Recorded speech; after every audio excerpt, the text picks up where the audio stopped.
ఆపలేరు. Nobody can stop this flow. Hallelujah, hallelujah. భారం కాదు, దేవుని సన్నిధికి వెళ్ళడం సంతోషకరమైన విషయం.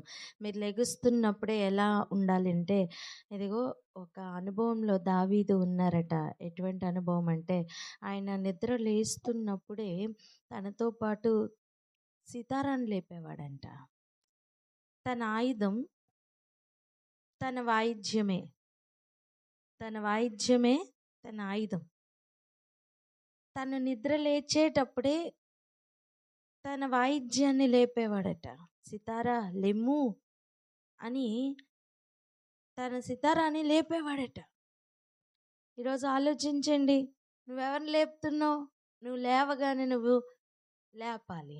హల్లెలూయా, హల్లెలూయా.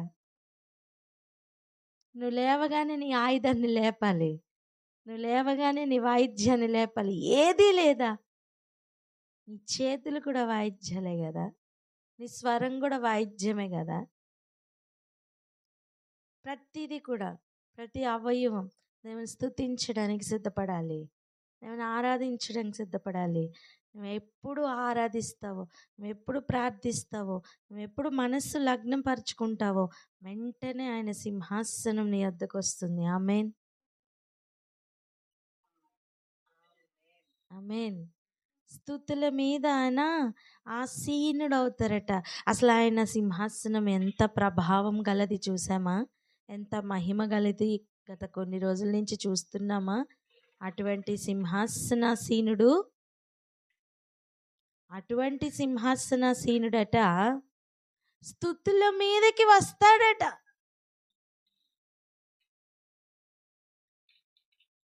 యుగ యుగాలు ఒక అనుభవంలో ఉన్న దేవుడు ఇప్పుడు స్తుతుల మీదకి వస్తాను అని చెప్తుంటే అది అబద్ధం కానే కాదు, అది సత్యం. అందుకే ఆయన్ని స్తుతించేటట్లుగా మన హృదయం ఉండాలి. మనం ఎప్పుడు స్తుతించగలం? మనం స్తుతించడానికి కారణం ఏంటి? నీ నిరీక్షణయే నీ స్తుతికి కారణం.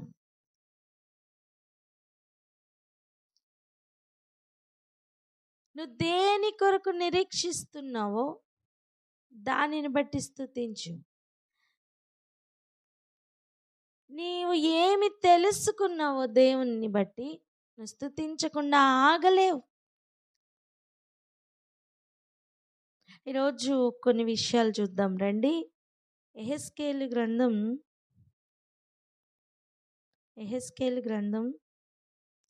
మొదటి అధ్యాయం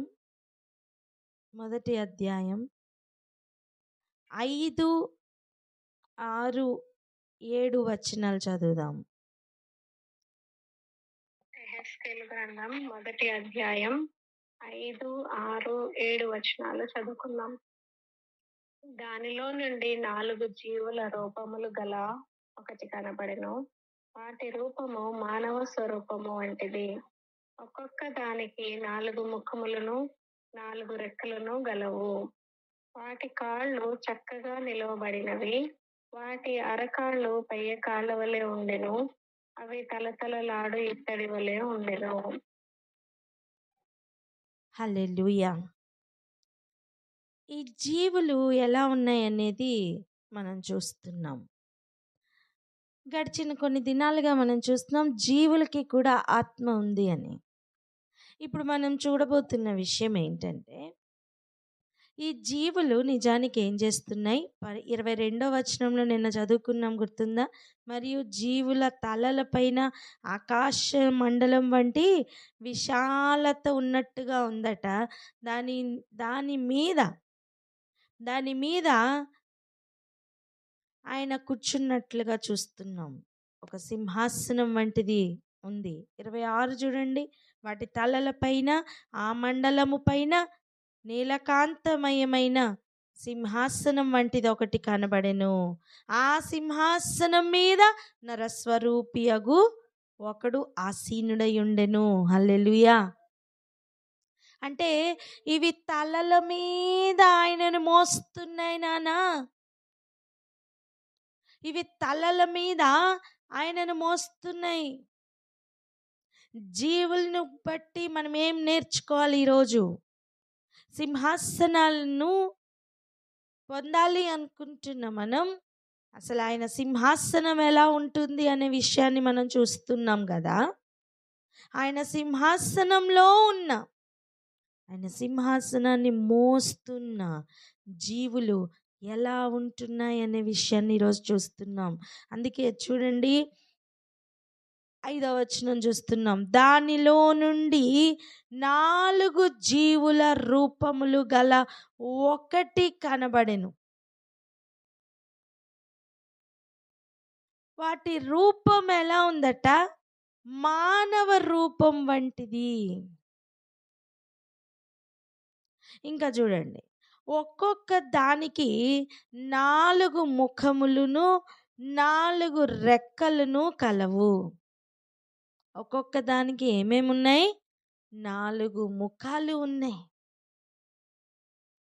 ఈ 4 ముఖాలు ఏమి చూపిస్తున్నాయి? ఈ 4 ముఖాలు కూడా ఎలా ఉన్నాయి చూడండి. 8వ వచనం, వాటి 4 ప్రక్కల రెక్కల క్రింద మానవ హస్తముల వంటి హస్తములుండెను. 4ంటికి ముఖములను రెక్కలను ఉండెను. 4ంటికి ఏమేమి ఉన్నాయి? రెక్కలు ఉన్నాయి, ఎగరడానికి ఉన్నాయి, నించున్నప్పుడు వాల్చడానికి కూడా ఆ రెక్కలే. ఎగురుతున్నప్పుడు రెక్కల శబ్దం వస్తుంది, ఎగరలేనప్పుడు స్ఫటికం వలె కనబడుతున్న ఆ సముద్రం వంటి ఆ దాని మీద నుండి, దానిలో నుండి స్వరం బయటకు వస్తుంది. ఒకదాని తర్వాత ఒకటి చక్కగా తమ స్వరములు వినిపింపజేస్తున్నాయి. ఎవరికి? అందరికీనా? కాదు. ఆయన స్వరం వినడానికి దేవుడు ఎవరికి అనుమతిస్తే వారికి మాత్రమే. హల్లెలూయా. ఇప్పుడు చూడండి 10వ వచనం, ఆ 4ంటి ఎదుటి ముఖ రూపములు మానవ ముఖం వంటివి. ఆ 4ంటి ఎదుటి ముఖం అంటే ఏంటి? ఎదురుగుండా కనిపిస్తున్న ముఖ రూపం ఏంటట? మానవ రూపం. ఒక మాట జ్ఞాపకం చేయనా? మనం అంటాం కదా, నీకు నా ఇంకొక ముఖం తెలీదు అని వార్నింగ్ ఇస్తామే. లేకపోతే మనం ఇంకొక ముఖాన్ని చూపిస్తామే. ఏ సందర్భంలో? ఏదైనా ఇమోషన్స్ బ్యాలెన్స్ తప్పినప్పుడు. మనలో నుండి ఎవరు వస్తారండి బయటికి? చెప్పండి. ఏ సంబంధం లేని వారిలాగా ఉన్నారు? చెప్పండి. వింత వింత జీవులు మనలో నుంచి బయటకు వస్తాయి కదా. వస్తాయా రావా? వస్తాయి. మన బ్యాలెన్స్ తప్పినప్పుడు నేనెవరో ఏమంటామండి? నాకే తెలీదు అంటామా లేదా? ఎలా అంటాం? నాకు గనక కోపం వచ్చిందనుకో, నేనెవరో నాకే తెలియదు. నిజమే, నువ్వెవరో నీకే తెలియదు. ఈ జీవుల దగ్గర మనం నేర్చుకుంటున్న పాఠం ఏంటో తెలుసా? వాటికి 4 ముఖాలు ఉన్నాయి. మనకి వెనక కనబడే ఒకటే ముఖం ఉందేమో. వాటికి 4 ముఖాలు ఉన్నాయి. కానీ 4 కూడా నువ్వు ఎటువైపు తిప్పినా, నువ్వు ఎటువైపు తిరిగి చూసినా అవి చూపించేది దేవుని ముఖ రూపములు మాత్రమే. అవి చూపిస్తున్నవి ఆయన మిషన్ని మాత్రమే. ఆయన చేపట్టనున్న, నెరవేర్చుతున్న ఆయన మిషన్ని సూచిస్తున్నాయి. ఈరోజు నువ్వు దేన్ని సూచిస్తున్నావు నాన్న? వాక్యం వింటావు, కడుపు నిండా తాగుతావు. నువ్వు దేన్ని చూపిస్తున్నావు? నీ ముఖం, నీ జీవితం దేన్ని రిప్రజెంట్ చేస్తున్నాయి? వాక్యం చదువుతావు, నోటి నిండా చక్కగా బూతులు మాట్లాడతావు. నువ్వు దేనిని రిప్రజెంట్ చేస్తున్నావు? వాక్యం చదువుతావు, ఎవరిని ప్రేమించలేవు. నువ్వు దేన్ని రిప్రజెంట్ చేస్తున్నావు? చిన్న సమస్య రాగానే కృంగిపోతావు, మళ్ళీ వాక్యం చదువుతావు. నువ్వు దేన్ని రిప్రజెంట్ చేస్తున్నావు? జీవులైతే యుగ యుగాలుగా అవి మోస్తున్న సింహాసనం యొక్క ఆ సింహాసనం యొక్క మహిమను చూపడం మాత్రమే కాదు, ఆ సింహాసనం మీద ఆసీనుడైన వాని యొక్క మిషన్ని రిప్రజెంట్ చేస్తున్నాయి. హల్లెలూయా. అగ్ని మండుతున్న అనుభవం లేదా? అది చచ్చిన దానితో సమానమే కదా. మరి అటువంటి చావు మరణ పరిస్థితుల నుండి, చీకటి కలిగిన మరణపు చీకటి కలిగిన స్థలముల నుండి ఆశ్చర్యకరమైన వెలుగులోనికి ఆయన పిలుచుకున్నాడే. దేనికి? దేనికి ఆయన పిలుచుకున్నారు? ఎందుకు ఆయన మనల్ని ఏర్పాటులోనికి తీసుకున్నారు? అసలు మానవుల్ని ఆయన ఎన్నుకోవడానికి కారణం ఏంటి? పిలుచుకున్న ఆయన కోసం మనం ఏం చెయ్యాలి? చదవండి. 1 పేతురు 2వ అధ్యాయం 9వ వచనం. 1 పేతురు 2వ అధ్యాయం 9వ వచనం. అయితే మీరు చీకటిలో నుండి ఆశ్చర్యకరమైన తన వెలుగులోనికి మిమ్మల్ని పిలిచిన వాని గుణాతిశయములను ప్రచురము చేయ నిమిత్తము ఏర్పరచబడిన వంశమును, రాజులైన యాజక సమూహము అయి ఉన్నారు. పరిశుద్ధ జనమును, దేవుని సొత్తైన ప్రజల్నై ఉన్నారు. హల్లెలూయా. ఇలా చెప్పుతున్న సమయం, నువ్వు ఆశ్చర్యకరమైన వెలుగులోనికి పిలువబడ్డావు నానా. నువ్వు గమనించు, వెలుగు అంటేనే అది బర్న్ అవుతుంది. బర్న్ అవుతున్నదే వెలుగివ్వగలదు. నేను మండించబడను కానీ వెలిగిస్తాను అనేది ఒక్కటి చూపించండి. ఆఖరికి కోపముతో ఉన్నప్పుడు కూడా ఒక మంట, ఒక రగలడం, ఒక మంట అనేది ఉంటుందే.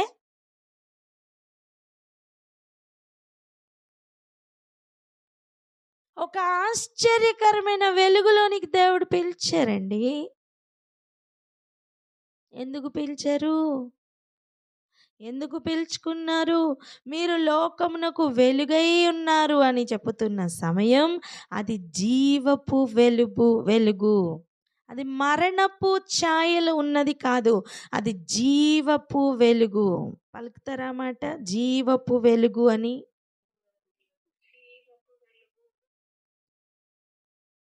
చీకట్లో ఉన్నదైనా కనీసం ఎవరికి కనపడదేమో గాని, వెలుగులోనికి వచ్చిన నువ్వు ప్రపంచం అంతా కనిపిస్తున్నావే.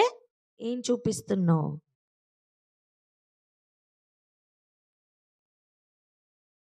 నువ్వు ఎవరి గుణాన్ని చూపించాలి? ఏ గుణాన్ని చూపిస్తున్నావు? చీకటిలో అంధకార స్థితిలో ఉన్న గుణములు చూపించు కాలం చీకటితోనే కొట్టుకుపోయాయి నానా.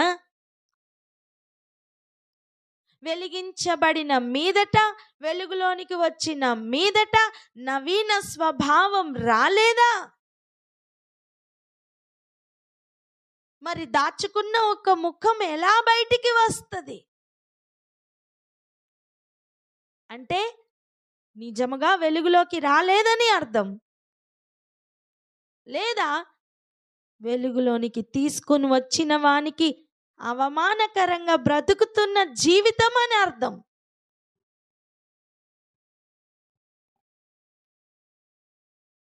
రెండే పాసిబిలిటీస్ కదా. నిజముగా వెలిగించబడలేదు అని అర్థం, వెలిగించబడ్డామా వెలుగు ఆరిపోయిందని అర్థం, మరలా చీకట్లోకి వెళ్ళిందని అర్థం. నీ కన్ను నీ దేహమునకు దీపమే గనుక దాన్ని తేటగా ఉంచుకొని చెప్పుతున్నప్పుడు, నీలో ఉన్న వెలుగు చీకటి అయిన ఎడల ఆ చీకటి మహాభయంకరం అని చెప్పలేదా? ఒక్కసారి వెలిగించబడిన మీదట అది ఆరిపోతే, అది చీకటిగా మారితే అది మరలా వెలిగించుట అసాధ్యమని చెప్పలేదా? వెలిగించబడిన నువ్వు చీకట్లో ఉన్నప్పుడు ఎవరికి తెలియదేమో, వెలుగులోనికి వచ్చిన తర్వాత ప్రతి ఒక్కరికి కూడా నువ్వు నీ తల మీద, నీ నెత్తి మీద ఉన్న వాణిని రిప్రజెంట్ చేస్తావు. నువ్వు ఎవరిని మోసుకుని వస్తున్నావో నువ్వు రిప్రజెంట్ చేస్తావు. సిలువను మోస్తున్నావా, సిలువ వేస్తున్నావా? భారము మోపుతున్నావా, భారము మోస్తున్నావా? చాలా కష్టంగా ఉందండి అంటావేమో, ఆ జీవుల్ని వెళ్ళి అడుగు, ఆ సింహాసనం మోయడం ఎంత భాగ్యమో చెబుతాయి.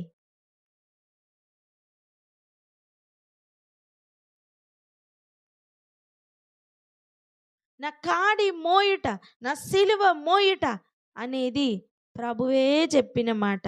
ఎంత సులువు, ఎంత తేలిక.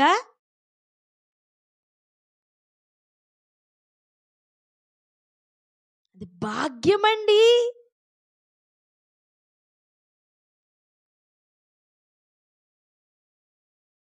నువ్వు భారంగా గనక ఫీల్ అయ్యావా, నీ ముఖ రూపం మారిపోతుంది. నువ్వు నీ నీ దేవుణ్ణి నువ్వు రిప్రజెంట్ చేయడానికే నువ్వు ఆయన పిలుపులోనికి వచ్చావు.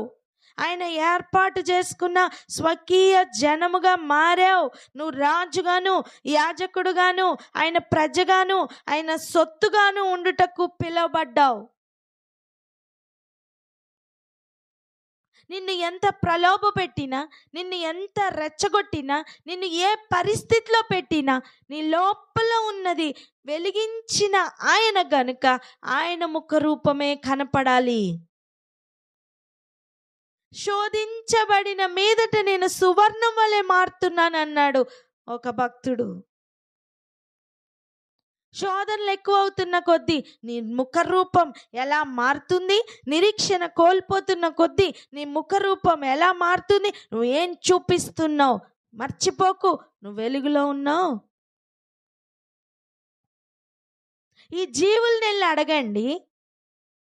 మొట్టమొదటిగా జీవిని చూడగానే ఫస్ట్ ముఖ రూపం, మానవ ముఖ రూపం కనిపిస్తుంది. వాటి రైట్కి కానీ లెఫ్ట్కి కానీ వెళ్ళండి, ఏ ముఖ రూపం కనిపిస్తుంది? చూసారా? యెహెజ్కేలు 1:10 చూడండి. కుడి పార్శ్వపు రూపము, కుడి పక్కకు వెళ్ళి చూడు, సింహం కనిపిస్తుంది. పోనీ కొంచెం లెఫ్ట్కి వెళ్ళి చూడు, ఎద్దు ముఖం. వెనకాతలు ఏముందో చూడు, పక్షి రాజు ముఖం. ఏం ముఖములండి ఇవి? ముఖం చూస్తే నాకు అర్థమైపోయింది నువ్వెవరో అంటామే. మరి ఆయన ఈ ముఖాలన్నీ ఎందుకు రిప్రజెంట్ చేస్తున్నాయి? ఇవి ఏం చూపిస్తున్నాయి?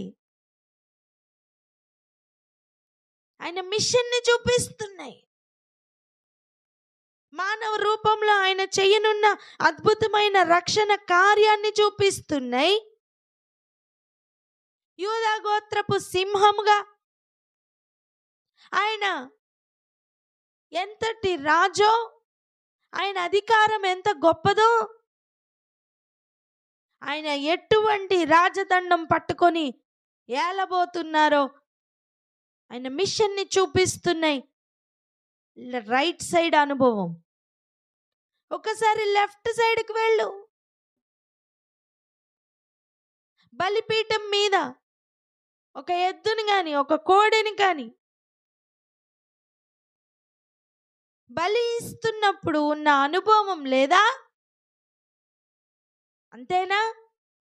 కళ్ళములో తిరుగుతున్న ఎద్దు, ఆ మిషన్ కనబడట్లేదా?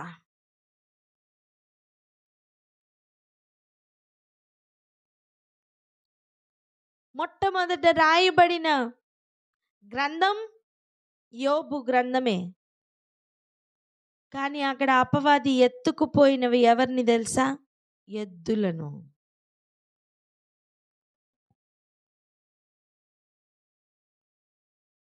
ఉపదేశకులను ఎత్తుకుని పోయాడండి.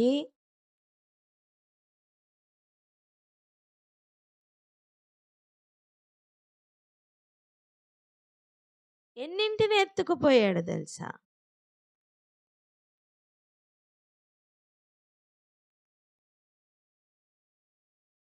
చూడండి ఒకసారి యోబు 1:14 చూడండి.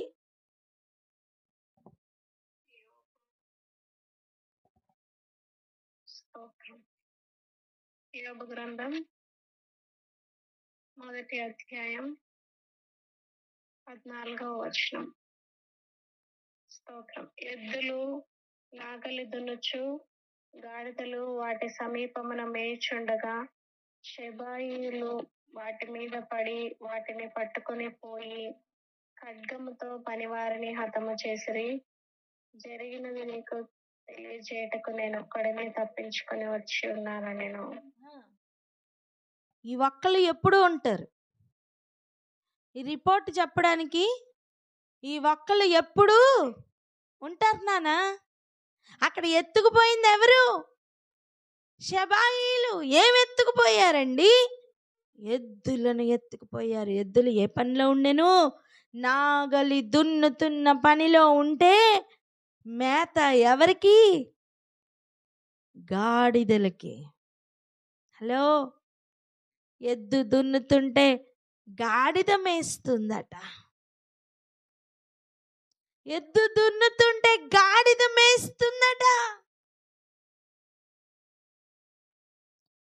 అటువంటి ఎద్దుల్ని ఎత్తుకుపోతే ఇదిగో ఆ ఎద్దుల పని మొత్తం నేనే చేస్తానని పూచి తీసుకున్న ప్రధాన కాపరి మన యేసయ్య యొక్క ముఖ రూపం ఆ ఎద్దులో కనపడట్లేదా?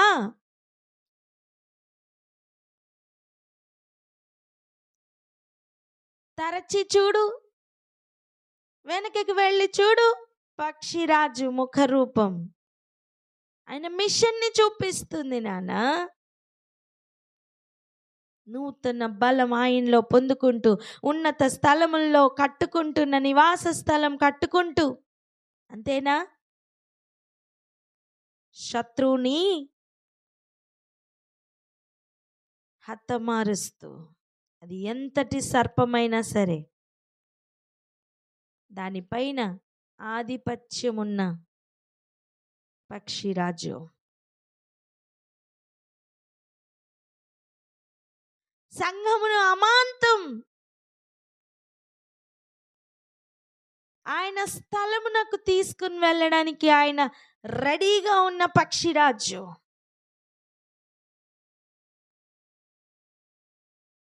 పరలోకంలో ఏం జరుగుతుందో తెలీదు, వాటిని భూమి మీదకి సూచనగా చూపిస్తున్న పక్షిరాజు.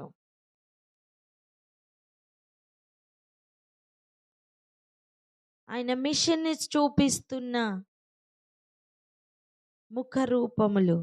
ఈరోజు ఒక ప్రశ్న అడిగిన, రైట్, లెఫ్ట్, ఫ్రంట్, బ్యాక్ మనల్ని చూసినప్పుడు ఏం కనిపిస్తుంది? ఏం రిప్రజెంట్ చేస్తున్నాం మనం మన జీవితం ద్వారా? ఆన్ స్టేజ్, ఆఫ్ స్టేజ్, నిద్రపోతున్నప్పుడు, ఇంటిలో ఉన్నప్పుడు నువ్వు ఏం రిప్రజెంట్ చేస్తున్నావు నానా? తల్లిదండ్రులుగా పిల్లలకి ఏం రిప్రజెంట్ చేస్తున్నావు? నువ్వు ఎలా రియాక్ట్ అవుతున్నావో నీ పిల్లలకి నువ్వు అదే నేర్పిస్తున్నావు కదా.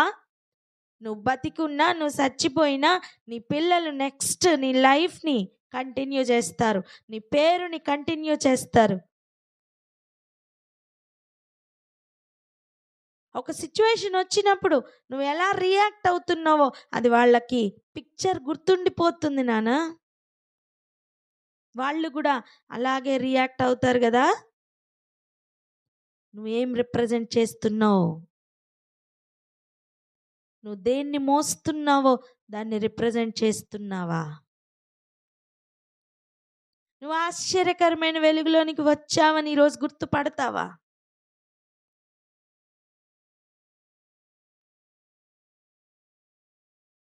ఎగ్జాక్ట్గా ఇవే ముఖ రూపములు కనపడాలి.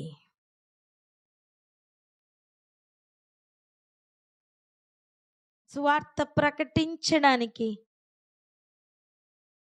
చూడండి, గొర్రెలు కాకపోయినా తోడేళ్ళు అయినా గొర్రెల బొచ్చు లేదా గొర్రెల తోలు వేసుకొని వస్తూ ముఖ రూపమును చాలా సాత్వికంగా చూపించుకుంటున్న తోడేళ్ళు లేవా? అవి ఏం రిప్రజెంట్ చేస్తున్నాయి? బయటికేమో గొర్రెలుని, లోపల తోడేళ్ళని.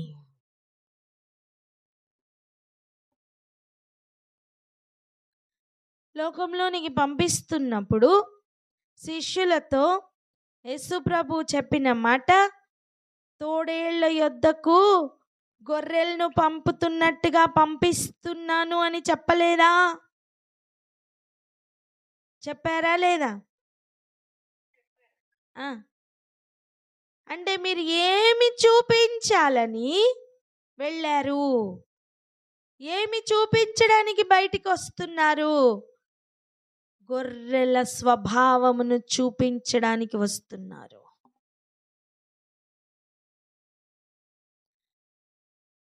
ఎటు చూపించినా, ఏది చూపించినా ఇప్పుడు మనం చూపించవలసింది ఏంటి తెలుసా? గొర్రెపిల్ల, వధింపబడిన గొర్రెపిల్ల యొక్క సంఘమును రిప్రజెంట్ చేస్తున్నాం. గొర్రెపిల్లను రిప్రజెంట్ చేస్తున్నాం. లోకమునకు ఏం చూపిస్తున్నాం? భార్యాభర్తలు ఒకరికొకరు ఏం చూపిస్తున్నారు?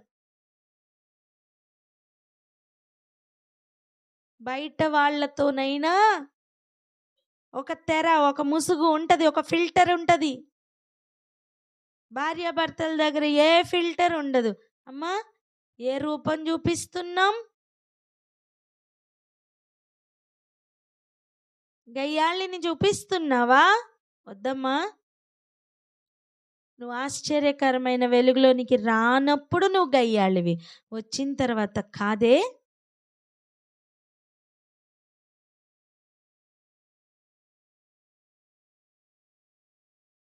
అయ్యా, నువ్వు నిన్ను వెలుగులోనికి పీల్చుకున్న వాని యొక్క ముఖరూపం చూపిస్తున్నావా నీ భార్యకి?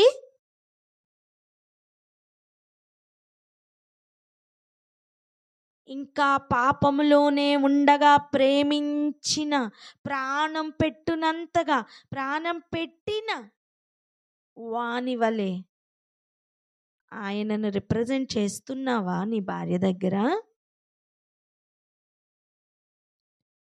నువ్వు ఆయన మిషన్ని క్యారీ చేస్తున్నావు తెలుసా? నువ్వు ఆయన మోస్తున్నావు తెలుసా?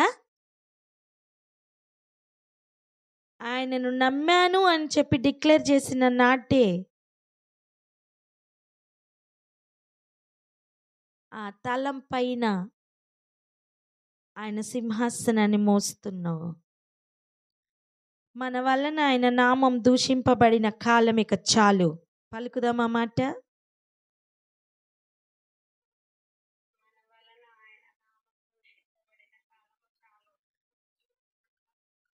హల్లెలూయా. మనల్ని చూస్తే ఆయన మిషన్ ఏంటో అర్థం అవ్వాలి. సూచనగా ఉండాలి. మనం ఎలా ఉండాలి? సూచనగా ఉండాలి. మనల్ని దేవుడు ఎలా పెట్టారు? సూచనగానే పెట్టారండి. ఇక్కడ ఆగి ప్రార్థన చేద్దామా? అయ్యా, మేము ఏం రిప్రజెంట్ చెయ్యాలి? మేమేం రిప్రజెంట్ చేస్తున్నాం? మాకు ఈరోజు అర్థమైంది. మా మా మా మా స్వభావం, మా గుణం మేము చూపించుకోవడానికి ఇక మేము లేం. మేము చచ్చిపోయినాం. నువ్వే మాలో బ్రతుకుతున్నావు. నిన్ను చూపించలేని మా జీవితం వ్యర్థం. మమ్మల్ని ఏ ఇమోషన్స్లోకి తీసుకుని వెళ్ళినా, మా పరిస్థితులు మమ్మల్ని ఏ ప్రెషర్లోకి తీసుకుని వెళ్ళినా, మేము నీ ముఖ రూపమే చూపిస్తాం. లోపల లేనిది బయటికి రాదు కదా. అటువంటి తీర్మానంతో ఒక ప్రార్థన చేద్దామా?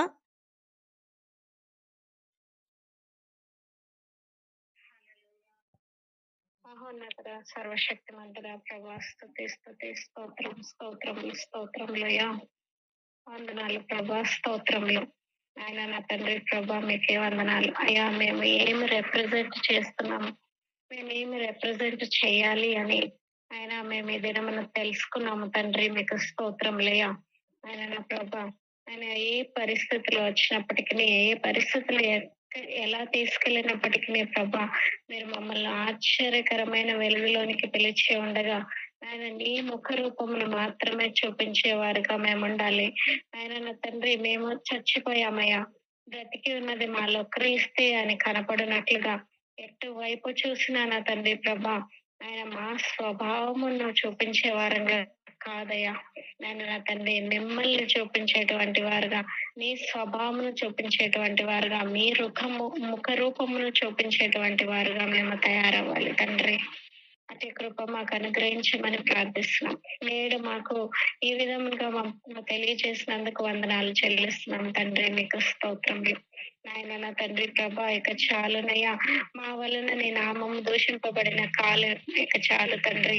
నాయన నా ప్రభా, మీ మిషన్ లోనికి సంపూర్ణంగా మేము ఎంటర్ అయిన వారమై, అన్ని వైపులో నా తండ్రి ప్రభా మిమ్మల్ని రిప్రజెంట్ చేస్తున్నటువంటి వారమై,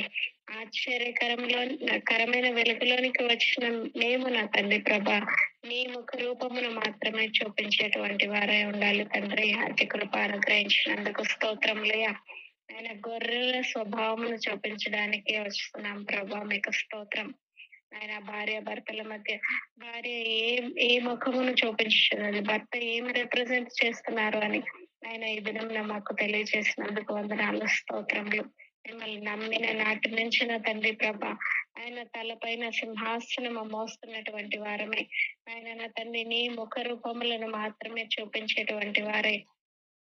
ఆయన బయటికి వెళ్ళిన గొర్రెల వలె, లోపలికి వచ్చిన గొర్రెల వలె, లోకంలో ఉన్న గొర్రెల వలె నా తండ్రి ప్రభా మిమ్మల్ని రిప్రజెంట్ చేసేటువంటి బిడ్డలుగా ఒక్కొక్కరము క్రీస్తు పోలికలో మారుటకు విశేషమైన మీ కృపను మాకు అనుగ్రహించినందుకు వందనాలు చెల్లిస్తూ మహిమ ఘనత ప్రభావాలు ఆరోపిస్తూ యేసు నామములో ప్రార్థించి పొందినాం తండ్రి.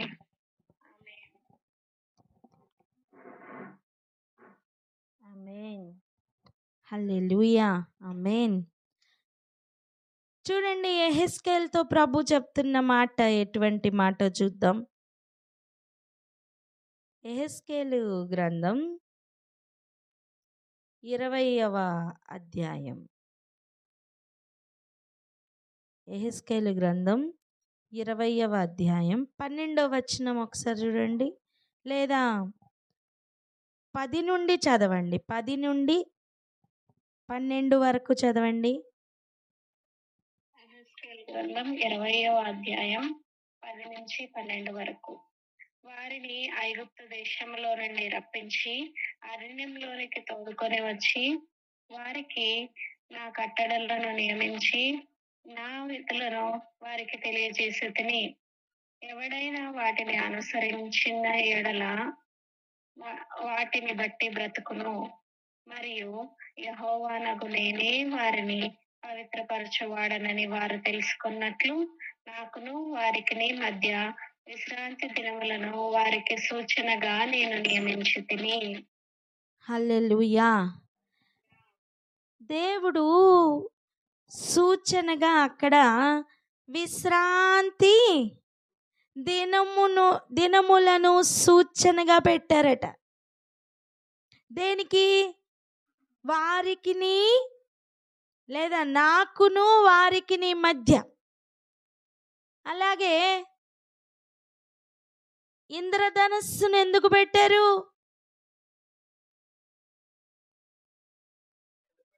ఇంకెప్పుడు జలప్రలయం వలన నాశనం చెయ్యను భూమిని అని సూచనగా అక్కడ పెట్టారు. అలా అలా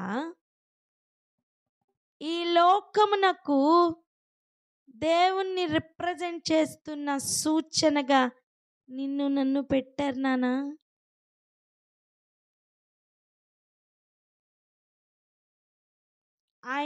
ఆయన పిల్లలుగా, ఆయన నమ్మిన తర్వాత ఆయన ఇచ్చిన అధికారం, ఆయన పిల్లలగుటకు ఆయన ఇచ్చిన అధికారమే. నీ పిల్లలు ఎంత గొప్పవారు అవుతుంటే పేరు ఎవరికి వస్తుంది? తల్లిదండ్రులకే కదా. నా పేరు నిలబెట్టాలరా అని చెప్తాం కదా మనం. పిల్లలు చెడ్డవారుగా తయారవుతుంటే పేరు ఎవరికి వస్తుంది? తల్లిదండ్రులకే కదా. ఇప్పుడు మనం చెప్పండి, మనం ఎవరి పేరు నిలబెడుతున్నాం? నిలబెడుతుంటే మంచిది, తల వంపులు తీసుకుని రాకూడదు కదా.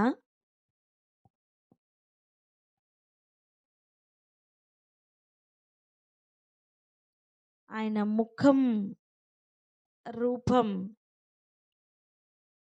ఆయన భూమికి చూపించట్లేదు.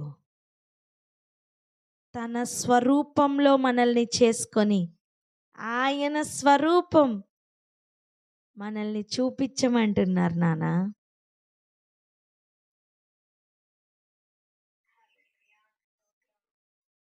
మన పోలిక చొప్పున మన స్వరూపంలో నరులను చేద్దాం అని అనుకుంటున్నప్పుడు దేవుని చిత్తం ఆయనని రిప్రజెంట్ చేస్తున్న నరులు అని.